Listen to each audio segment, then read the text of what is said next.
If you work for the Catholic Church and want to transform the culture of your parish and put more souls in the pews, we're here to help. I'm Ty Hua, here with my co-host John Konz, and this is the Catholic Ministry Professionals Podcast, the leadership development podcast for Catholic churches. Today we're discussing our top 10 books for your professional growth as a Catholic ministry professional. John, how are you? I'm good. It is a good day. We're getting our lawn treated, which means I don't have to go out and take care of all the thistles. It's just wonderful. It's a good day. It's a good day to be me. This'll do. It'll do. It'll do. See, I'm excited for today's topic. Books are something, it's a passion we share in common. And I had a conversation at a meeting a while back with, she's one of the coordinators of faith formation for the Diocese of Sioux City, Dolores Hume Miller. Little shout out right there for you. But she had asked me if I had any books that I recommended that Catholic ministry professionals lead, and I just started rattling off. And these are all books, most of them that you and I have both read in common. We tend to share those. She's like, "Oh, you're really well read." And I said, "Well, it's about creating a habit of professional development. And since in ministry there's not really anyone over you guiding your formation, typically guiding your professional development, it is something that we need to take on ourselves. And it's kind of a messy nuance here of the church. It's not strictly a business, and the church is yet an organization, and it has a business component. And so this is something we're not trained to do. So it is something that if we want to get better at the organizational side of our work, the strategic implementation of the mission of Jesus Christ into our world, into our areas, like we have to be very intentional about that. And since there's no training, we take it on ourselves. And so I promise you, these are the top 10 books that I recommend for the Catholic ministry professional that is desiring to do good work for the kingdom. And I think, because I have an MBA, I think that if you read these books, you will have a master's level education in organizational leadership. So we're gonna drive through these today. We're gonna try and bang them out real quick, but we'll have a link for the books at the end of the show and in the episode notes. What I would say also is I do not have an MBA. But by reading books, it is going to break you out of this paradigm of thinking and gives fresh perspectives to new ideas, fresh perspectives to old ideas, or just give you new ideas. Like what do you lose out on by reading these books? Well, and I would say too, like that they're, kind of an image I have in my head. So my wife wasn't Catholic, became Catholic when we got married. And as she began to dig in a little deeper into the wisdom and the tradition of the church, right, beyond just the Bible, what she found was there's all these people that are speaking about these things she's always felt, she's always experienced, but never had the words to articulate. On the converse side of that, for those of us who have grown up in the Catholic Church, maybe you've been in ministry for 20 years, when you experience the wealth of knowledge in organizational leadership that exists outside the church, you're going to find that they're often putting words to things that you have experienced and felt in your ministry work, but you never had the ability to articulate or take action on. And so it's this give and take, right? In the world, but not of the world. And so we just want to be able to utilize these resources, these gifts that people really have in the world for the kingdom, to be able to leverage the kingdom forward. So should we dive into these books, Ty? Just kind of, let's list them off and we'll just talk about our one or two main takeaways or ideas from it. Sure, let's do it. All right. These are not listed in any particular order other than they're the one, that's how it popped into my brain. But the first one I want to talk about, and I do think is a good one to start with, is Start With Why, How Great Leaders Inspire Everyone to Take Action by Simon Sinek. And the reason I think this is good is because no matter what your interest level is in organizational leadership, this is like that 10,000 foot view. And his whole point of Start With Why is it's the thing that we all struggle with anyway, which is, why am I doing this? It's the thing that motivates why we get out of bed, and I just think he does a really good job of framing it. And I think it's a great starting position for anybody who struggles to see the church organizationally, the business side of the church, as being important. But he does a really good job of framing it, why it's important that we start with why. And Ty, what do you think on this? I think based off of the last episode that we talked about with work-life balance, start with why is a good starting point to be able to have that clear vision, having that clear why do I do this? And that way you can kind of choose you know, what path you want to take. Is this something that I want to do with my whole heart with the church? Or is it just something that I'm kind of doing as a baseline to get by for the next thing? And I think it gives precedence to the actual thing that we're doing, right? Like, does this fit with the mission? Does this fit with the vision? And if it doesn't, why am I doing it? Yeah, So, and the book as you read through it, it really becomes the framework by which, like, if you land on and like go through the book and do the exercises, you land on like this is why we do things. This is how we do them, and this is what we offer. And when you do that, you have the whole framework for your entire parish that you can invite people into that you can share. Yeah, you nailed it. All right, book number 2, Atomic Habits, an easy and proven way to build good habits and break bad ones by James Clear.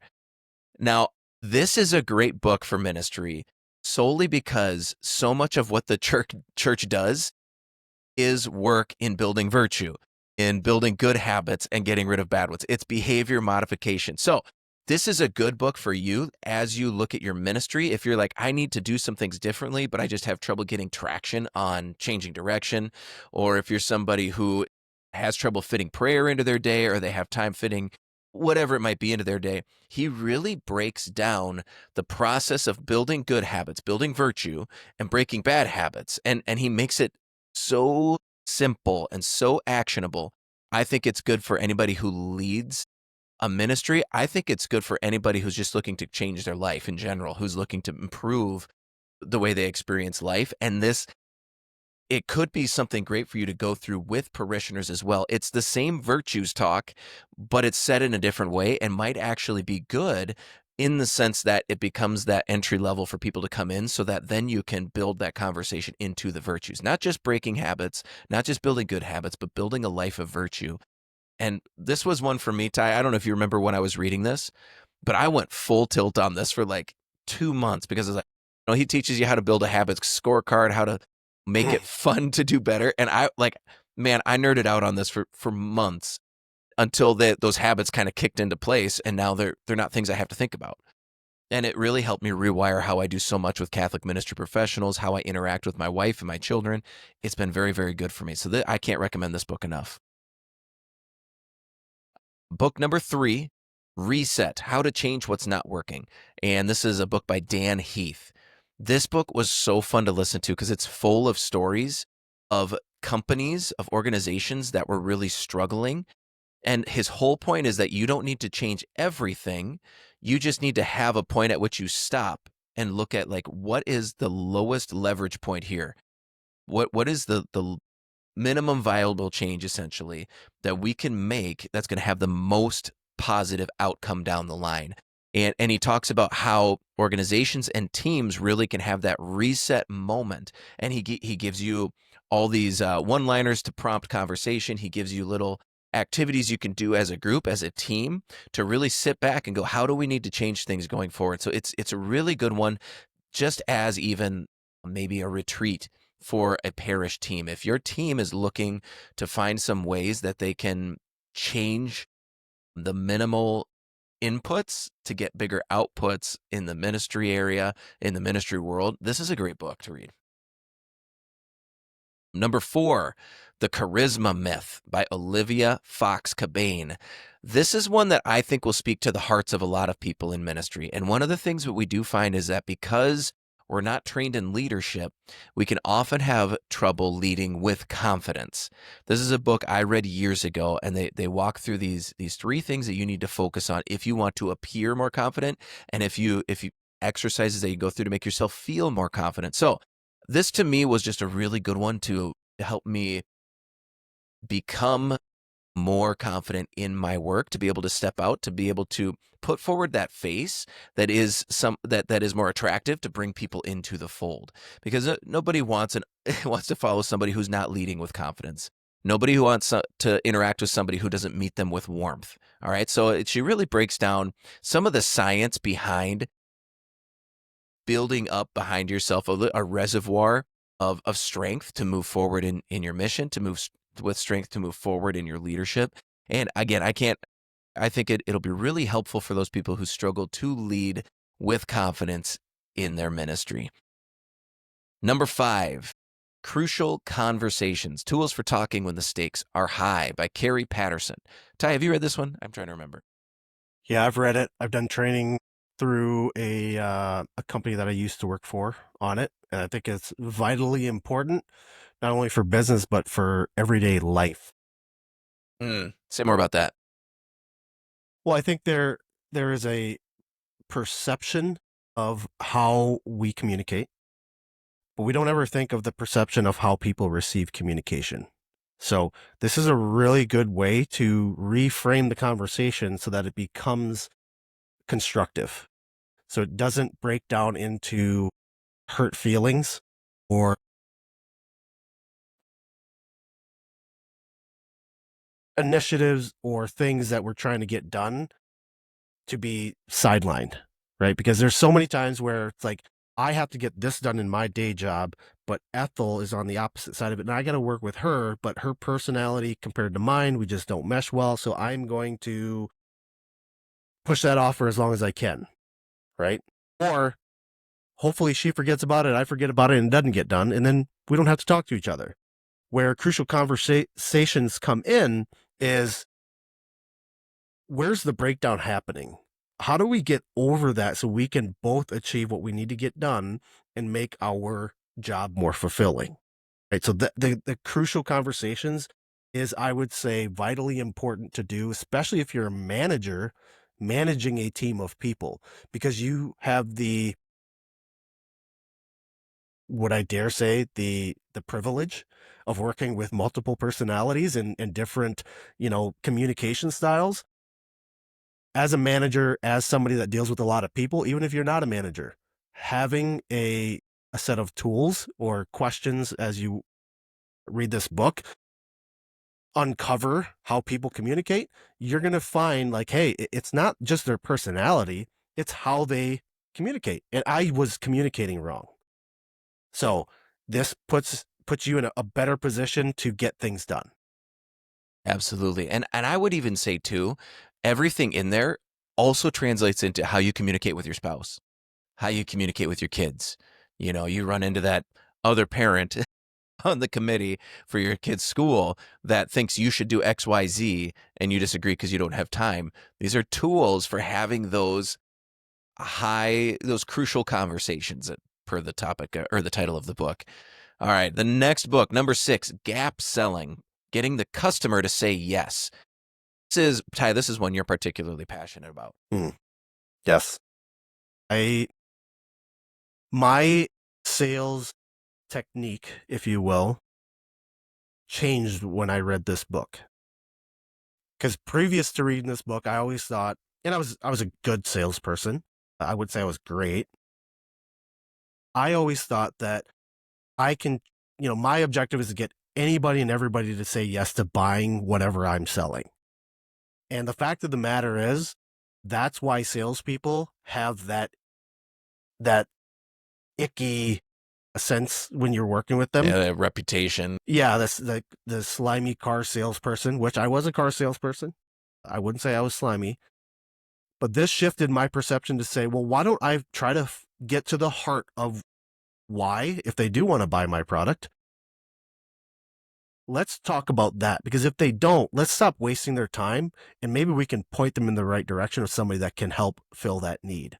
So gap selling is a great way to find out, gap selling is a great methodology to figure out if they are the right customer for your product, whether that is a car or a house, or if you're trying to, in ministry, help save some souls, connect them with Jesus, which we should know everybody needs Jesus. But gap selling puts you in a better position to feel good about what you do, especially with sales, especially if you're trying to connect somebody to Jesus. It just gives you a better foundation to sell on. Yeah, and I what popped into my brain as you were talking to, like, this is, especially if you're in the finance department or you're in the development area of ministry and you're hearing the rest of these books, you're like, well, these don't help me. Gap selling does. Like, it really helps you to understand, how do you need to communicate with that person across the table to lead towards the desired end. And maybe that desired end is actually we're not a good fit to work together. And that's a good thing to discover too. But also it's looking at, okay, but what is the actual thing they need and how does that connect to what we're offering? So a legacy gift. So somebody knows that what they're leaving behind is going to benefit generations for forever. How do we get to the bottom of that reality when we're talking on a simple level, right? The faith formation director, I need to change my program and I need the parents to be on board with it. How do I sell that idea to them? And gap selling is a great tool for that. So up and down the board, excellent resource, actually changed the way that we do communications, that I do communications for Catholic ministry professionals. So a great book, though maybe not obvious how it connects with ministry, but it does. The Four Disciplines of Execution, Achieving Your Wildly Important Goals. This is our next book by McChesney, Covey, and Hewling. Ty, another one. This is one you turned me on to. I'd love for you to just give a little primer on it. Yeah, I think what this is going to do is it's going to clear out all of the monotony out of the day. The Four Disciplines of Execution, what I got from there, the biggest thing I got from that book was probably the law of diminishing return, right? We focus on so many things and we're pulled in so many different directions that we, at the end of the day, without fail, if somebody asks us, how was your day? I was so busy, I don't know if I got anything done, right? The law of diminishing return says if you focus on 1 to 2 things, you're going to get 1 to 2 things done. If you focus on 3 to 9 things, you're going to get 1 thing done. If you focus on more than 10 things, you're not going to get 1 of them done. So within the ministry world, John, and you're a better person to ask about this, but does that apply? So much, so much. The number of times you go on to, what's amazing? So I'm going to change what I was going to say here. If you go on to the non-denominational churches, like the big non-denominational church, and you're looking for a ministry leader, you're going to find one leader that's leading one ministry, right? If you go onto a Catholic parish and you're looking for a ministry, you're going to find one person who runs 15 different ministries. Okay. And that's the law of diminishing return. And that's also why we struggle so often to actually engage people's hearts in what we're doing, is because we ourselves are not as engaged. And so, yes, it's something that definitely applies. I think also for the team that's ready to move forward, the problem so often for us is we see 15 things we want to fix. But the whole idea with the book is to buckle down. Let's fix this one thing. Let's establish that as a new rhythm, as a new process, as a new priority, as a new goal. And let's figure out a way. And it teaches a very, very specific, very concrete way for you as a team to get things done as a team, to accomplish goals together. And so if you're trying to figure out, we're all running different directions, what is the thing we're working on together? This is a book that will help you, particularly if you're a pastor or a leader that is looking to get things done and move the ball forward, to move from frustration and into renewal, right? Yeah. And one thing I'll say, the other thing that I will say that was super important that I took away is it creates this culture of accountability within your team, right? You show up to the meeting and it's a 1 time a week meeting, but you're going to be held accountable to the thing you said you were going to do.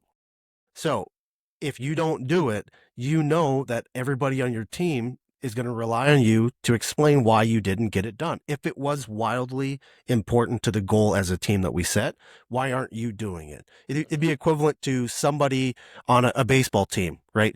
If we can't turn a double play because the shortstop isn't doing what they're supposed to be doing, well, that's kind of a problem, right? That affects the overall success of the team if you're not able to turn that double play. And it's no different than in ministry or in the secular world. Like, you said you were going to do this, you were going to contact this person, you're going to get this contract out, or you were going to get the volunteers for this date, this event for this date, but you didn't. Well, now we're behind the 8 ball. you got to be held accountable to it. And I think that culture of accountability, even though it sounds terrible, is very liberating. Amen. Amen. All right. Number 8, How to Win Friends and Influence People by Dale Carnegie. And this is a classic for a reason. And it kind of along the lines of Crucial Conversations, but I think what's beautiful about this book is I don't remember how many chapters are, but if there's 10 chapters, it's like 10 different ways to think about this one problem, which is how do we influence, how do we lead people, how do we grow relationships in a healthy way? And each chapter kind of looks at a different element of that, and it gives you, again, a belt full of tools that you can implement in your work and in your personal life. And the beautiful thing about it, and I think he does a good job, it's something we say often on this podcast, which is that it's very intentional, it's very strategic. And the beauty of that is that it allows you to be intentional with those relationships. Without intention, there is no relationship. And so it actually honors the dignity of the other person to be intentional with how you choose to relate to them. And this book is just chock full of good advice. Amen. Number 9, Leading Change by John Cotter. This is a great book. Just if you're a parish that's ready for the next thing, this is a great book, and it gives you just a systematic process, a series of steps that you can take that are very concrete that help you to get people on board and move that vision forward, and move that goal forward. And again, so much overlap with so many of these books, but the more you read it and you read about them from different perspectives and different processes, helps you to realize that there's no one way to do it, but all these frameworks help you to kind of synthesize, distill that information into an actionable plan for your parish. And finally, number 10, Traction. And this is a book I haven't read. Ty, you just told me about it this morning. I've got it on my short list now. It's one of my next books to read. Tell them about Traction. Well, this is fresh off of my mind because I just finished it probably a couple of weeks ago. So traction is all about taking control of your business. So it talks about the 6 key areas. The core components are really: 1 is the vision, 2, people, 3, data, 4, issues, 5 is the process, and 6 is actually bringing that vision down to the ground through execution, called traction. And I'll just talk about probably my favorite part of that is the people section. Put the right people in the right seats. And so often, and John, you can correct me if I'm wrong, but so often within ministry, we hire what is available, not necessarily the cream of the crop that we get to choose from. And so we just hire people. So imagine getting the person on the bus, but we don't have them in the right seat, right? We are getting them onto this ministry team, and it's like, well, you got a pulse in and you got a warm body. Can you do this? Because we need somebody. Well, what if we actually hired the right people for the right jobs? And that's what it means by putting the right people in the right seats. That is taking control of your business. If you're really wanting to get the word out about your parish, well, maybe it's a marketing person. If it's leading small groups and getting the youth more involved, maybe you do need to hire somebody that is really good at that. So hiring the right people for the right jobs. And then finally, the other thing I'll say is bringing the vision down to the ground through execution. It's really hard when people just aren't listening. So utilizing those other books like Crucial Conversations, Gap Selling, like we talked about, getting them bought in on this vision and then executing on it. That's the 4 Disciplines of Execution book that we talked about. So all of these books tie in together, and I think Traction really helps to mesh it all together so that we can use it. And so that's probably the book that I would say to end with if you're going to read through these 10 lists of 10 books. Traction is the last one, if you will. And amen. So those are the 10 books. Like I said, we're going to put together a list and we'll put them online at catholicministryprofessionals.com/resources. But I think with that, we can move on to the devil's advocate.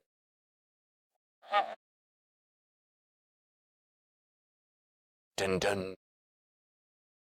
John, I don't even have time to pray. in the few episodes before this, you talk about we got to set time aside to pray, and then we have to set time aside for this and that and the other. Well, I just don't have time to read.